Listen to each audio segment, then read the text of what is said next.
everyone, welcome back, and I'm going to be doing something a little bit different in terms of reviews right now. I'm actually going to be reviewing The Legend of Korra Season 1, or The Legend of Korra Book 1 Air.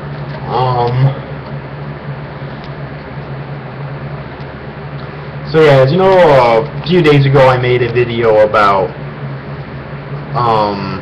my thoughts on the fact that Book 2 is starting next month. But I only get like 2 or 3 episodes watched at a time, maybe 4 at the most, I'm pretty sure.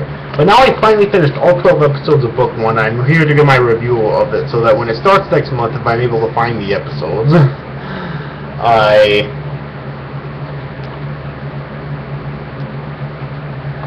will do episodic reviews of them each week. So, yeah,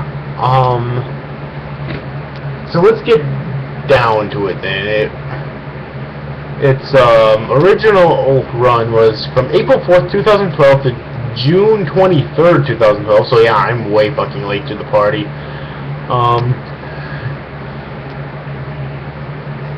And it was created by Michael Dante DiMartino and Brian Konietzko.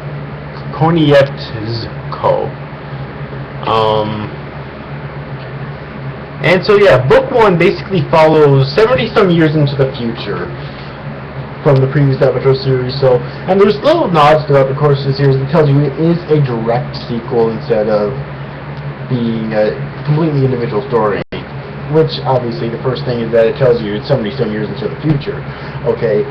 And the new Avatar has been chosen in the Northern Water Tribe, I believe. It's either the Northern or Southern Water Tribe, always as the cycle always goes, but I forget which one Korra was found in.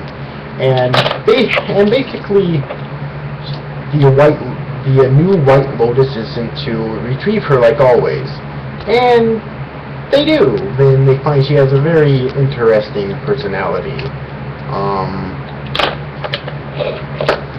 Basically, her personality is exactly the opposite of what Aang's ever was, okay? The exact fucking opposite.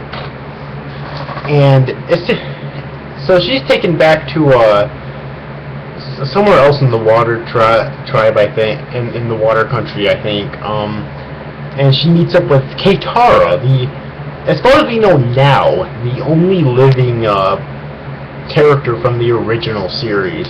There might be more in the future, but she's the only one that we see right now, and she's an old woman. She's like in her 80s, so I don't even know if she'll even survive The Legend of Korra. Like, she survived through this series, but I don't know, or through Book 1, but I don't know if she'll survive to the end, because she's really fucking old. She must be in her 80s right now, maybe 90s. So yeah, but basically she trains, because at that point she's already learned fire bending, water bending, and earth bending, although she hadn't mastered them yet, of course. But we cut to when she's a teenager. I assume she's like 16 or 17 at that point, maybe 18. And she's completely mastered firebending, waterbending, and earthbending at this point, although she hasn't been able to learn airbending, because as her teacher, Tenzin, whom I'll get to later on, hasn't started teaching her yet at this point, remarks to her that every avatar has the element that they really struggle with. For Aang it was earthbending, because he was a monk and he was very peaceful, and earthbending requires forcefulness and perhaps even a violent nature at times. Whereas hers is airbending, because airbending is a very peaceful and gentle art, alright, and Korra is the exact opposite of that, so that's kind of why.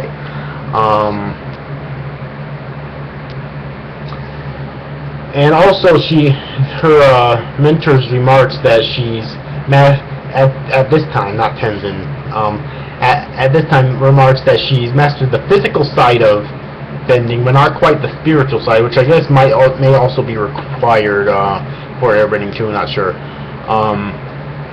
But basically, a monk from Republic City, which I guess right now I should explain the world that they live in at this point. After Fire Lord Ozai's defeat at the hands of Aang, basically the bending world united with one another. Alright, they basically combined, but not really combined in the sense that all benders lives with everyone, combined in the sense that they're basically one nation.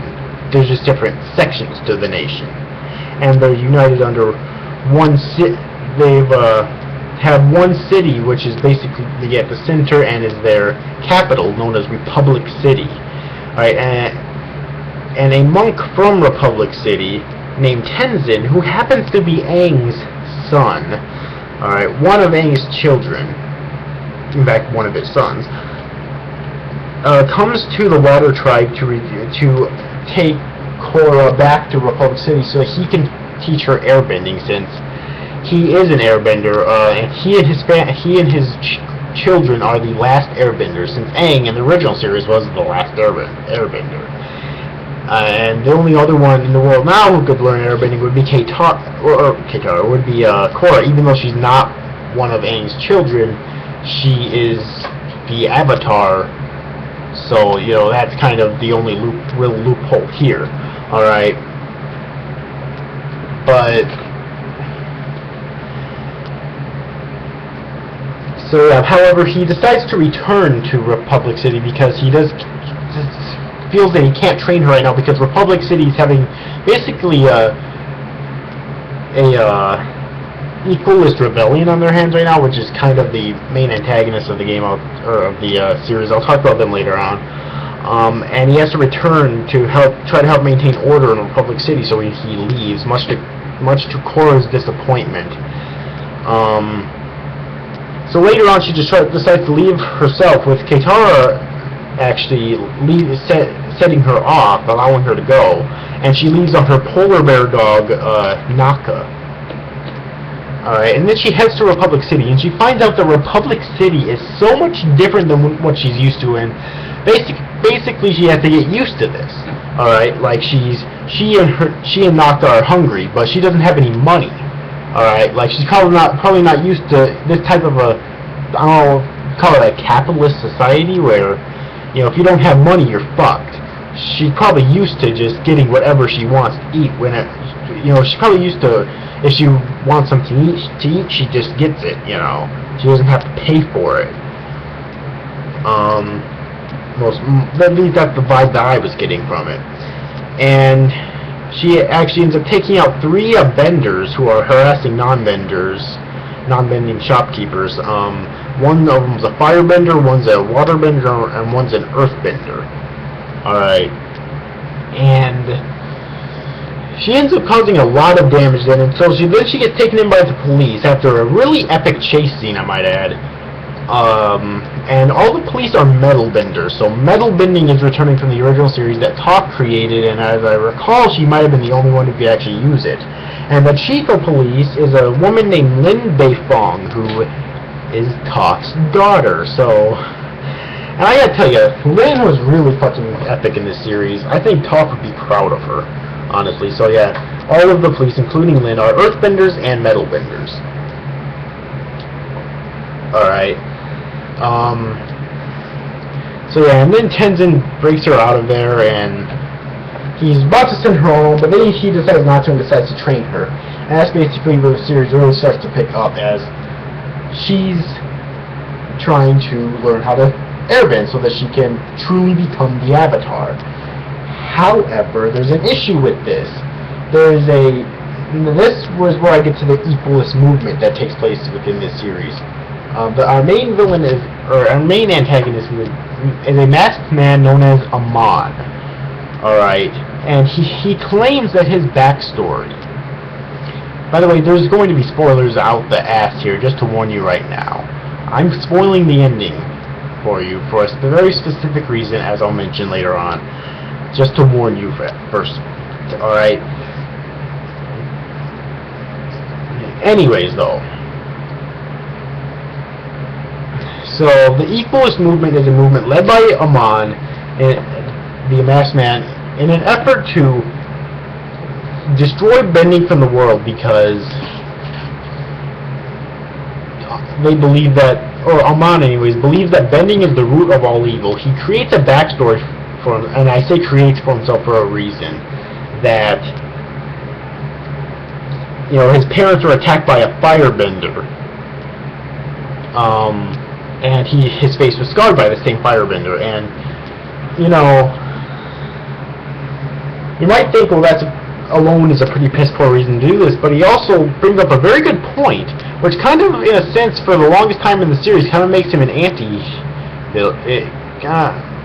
he makes him not be a villain. He's an antagonist, but not a villain at that point. And he says that bending is the cause for every major war in the Avatar universe. I love that speech because it was kind of true. I mean, just look at Fire Lord Ozai. And, you know, when you look at it from his perspective, there are a lot of benders who don't deserve the powers in the series, such as Fire Lord or Ozai, but his bending was taken away by Aang. And also those 3 benders that Korra fought previously in Republic City. And others we'll see in this series as well, that just don't deserve their bending powers. Alright.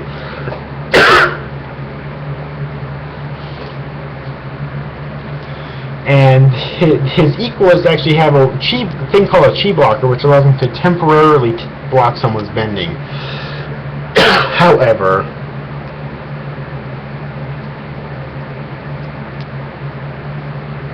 Amon himself has a power that allows him to permanently take away someone's bending. It's just gone. Now, when Aang did it at the end of the original Last Airbender, I believe, you know, to a Fire Lord Ozai and whatnot, I believe he was energy bending. Now, most would think that Amon was energy bending too. He wasn't, and I'll explain what he does when he takes away people's bending later on. Oh, sorry about that.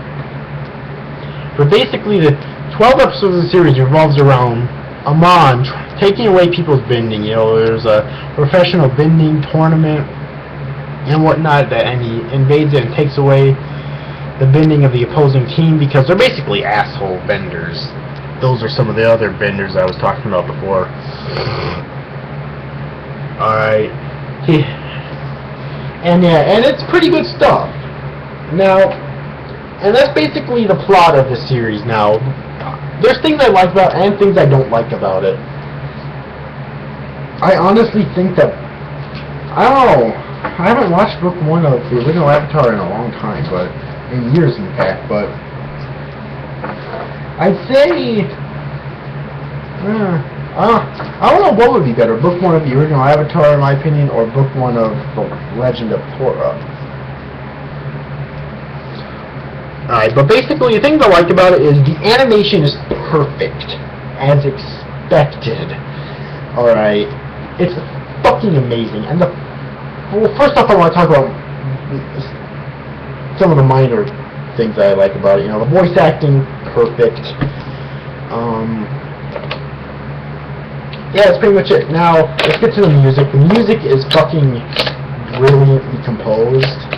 Alright. The art looks beautiful. And now let's get back to the animation. The animation is fucking perfect. As expected. Everything is so fucking fluent in every single scene. It was just beautiful. And the fights are incredibly epic. Alright, like, they really are, and they really get me pumped up, alright, which is something I can't often say for an American cartoon. But this is a sequel to,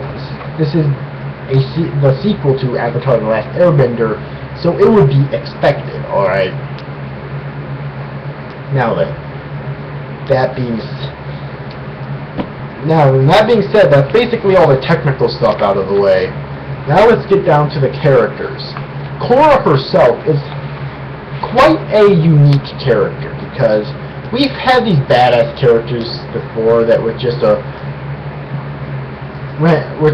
hot-headed personality and whatnot, but there's very little do we ever see a strong female character. I hate to say that, but it's the truth. Especially as the main character. We have like 3 strong female characters in the series, but Korra's the main character, and she's a really strong female character, so that's really good, obviously. Alright.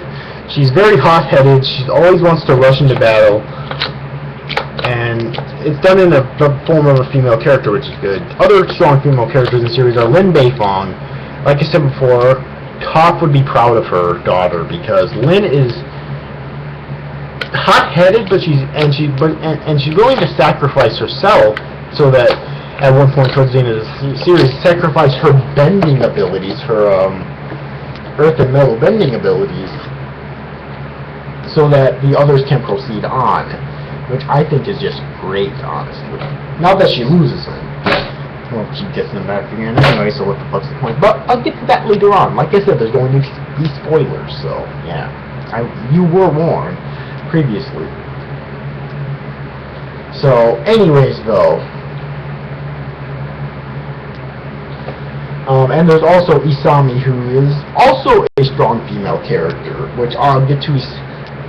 Isami is basically the daughter of Mr. Sato, the owner of Sato Industries, which basically manufactures so much technology, like, and whatnot. And the technology in this series is kind of weird, though, because they have, like, World War II battle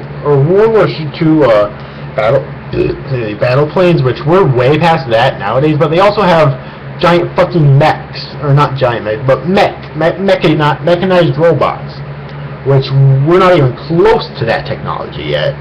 So it's kind of weird. They kind of have old technology and far advanced technology, you know. But Sato Industries produces all that, as well as the automobiles that Republic City has and whatnot. So, you know, that's really cool. And Mr. Sato is actually an equalist working under Amon. Isami thankfully is not, and she is a really strong female character.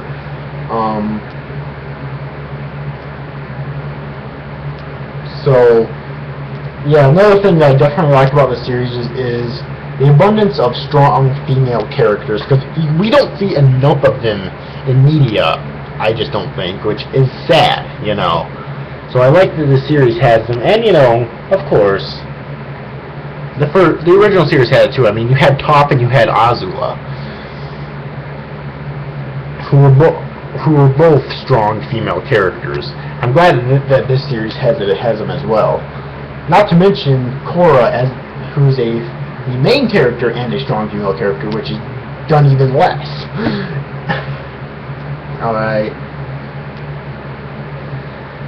So yeah, there's other cool characters too. There's Bolin, who is an earthbender, and Mako, who is a firebender. Bolin and Mako are brothers, and they both lost their parents to a firebender, I believe, or some sort of bender when they were a kid, and they were basically forced to live on the street until they joined the pro bending tournament and started winning money for it, so that they could finally create a life, you know.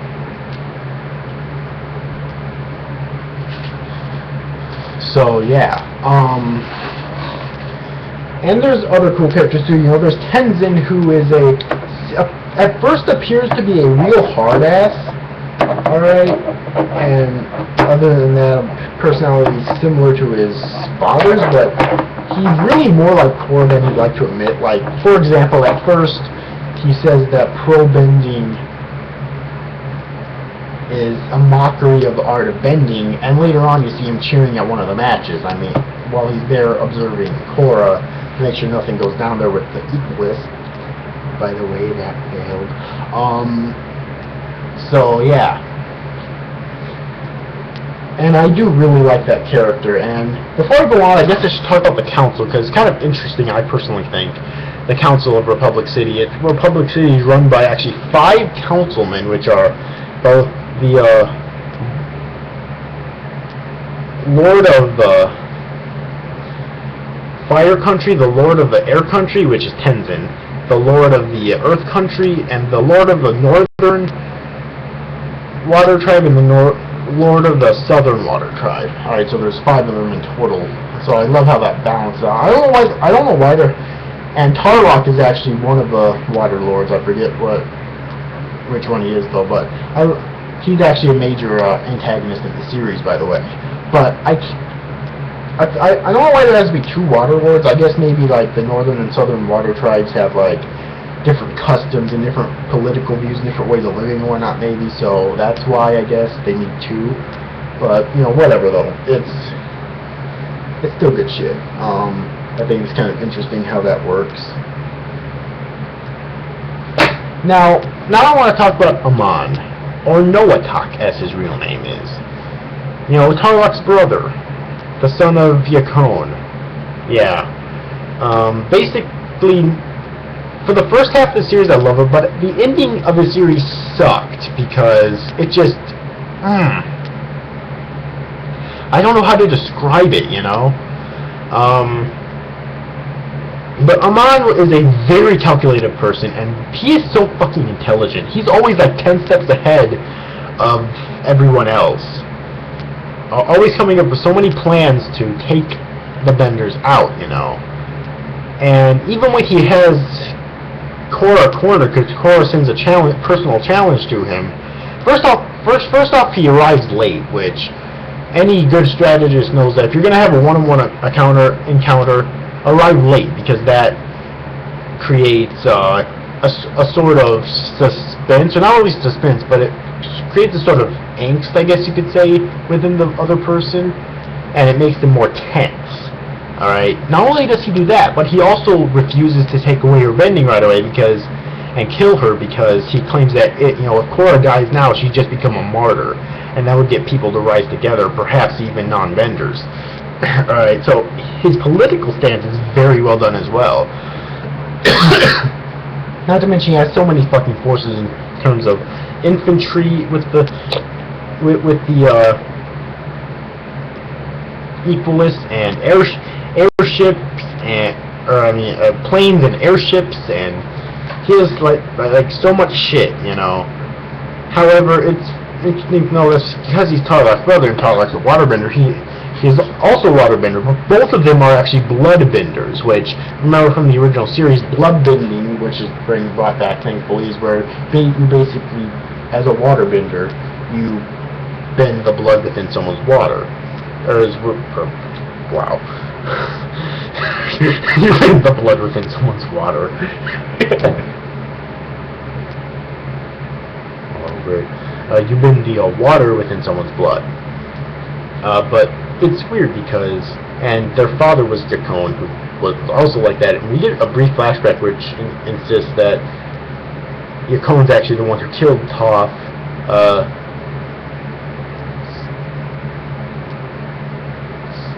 Saikon, or whatever Kitara's brother's name was, I forget, and also Aang, using bloodbending, which was kind of weird, but during his trial, basically. And so yeah, that was that. And so yeah, but what's kind of weird is that with all three of them, actually, usually with bloodbending, it can only... First off, bloodbending is so fucking rare, because you have to be born a bender, then you have to be born a waterbender, then you have to be born a bloodbender, which is so fucking rare, and then you can only use it on full moon normally. Not only are there bloodbenders, but they can use it on any day but a full moon, so it's kind of reversed there, you know, which I thought was kind of interesting as well. So yeah, now alright, so I like that they brought back bloodbending. Like that they brought back metal bending. I like that they brought back airbending, because Korra gives bending back at the end of the series, or energy bending. I mean, because Korra gives bending back at the end of the series with energy bending.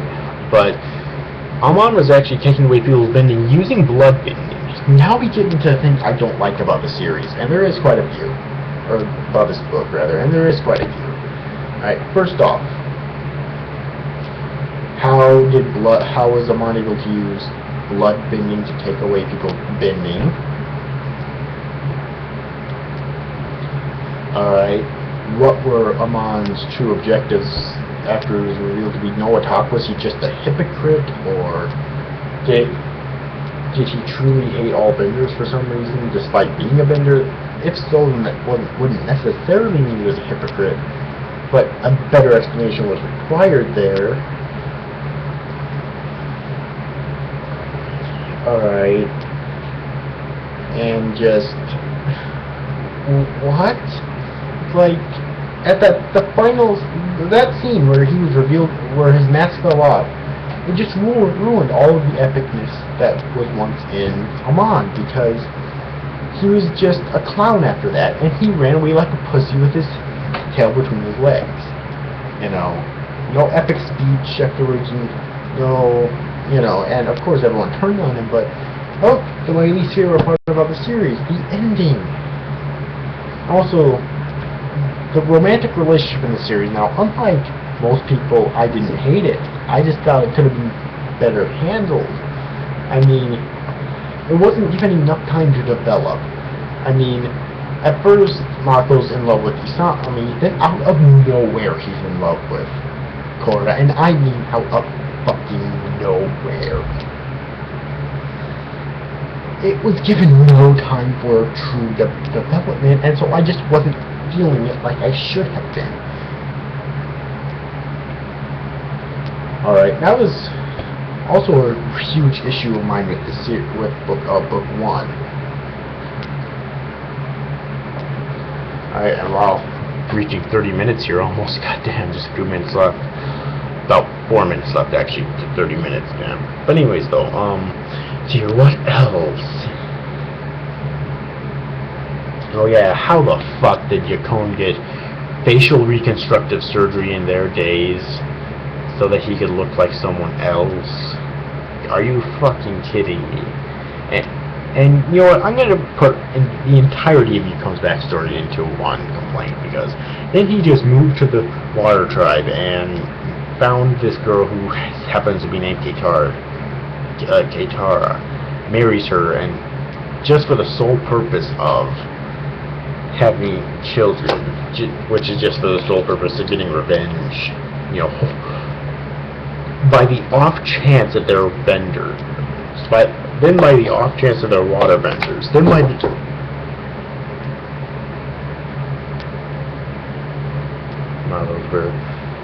the off chance that they can blood bend. Really? You've got to be fucking kidding me, like, all that right there. Okay. Like, I mean, the entire backstory wasn't bad. I enjoyed Noatak and Tarlok when they were children. I enjoyed that part of the backstory, but other than that, all bad.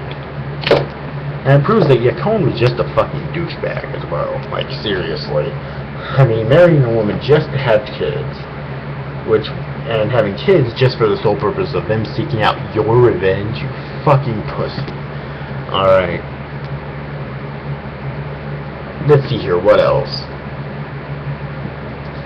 I can't really think of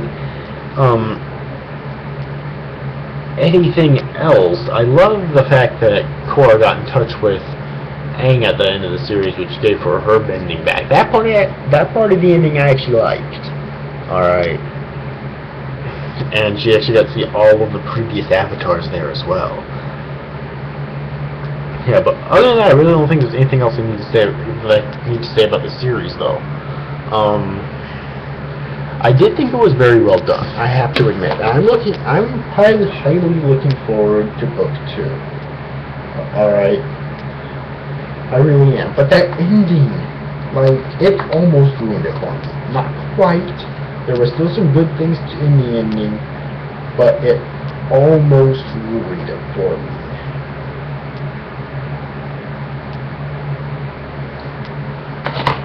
And I just looked at the back of the box, and apparently she lived in the Southern Water Tribe, so, yeah, so, scratch that, I think it was the North, I guess it was the Southern, but, overall, what I think about Book 1, Air, it was really good. I think its biggest problem, and I will mention this as an official complaint as well, is that I think it's too short.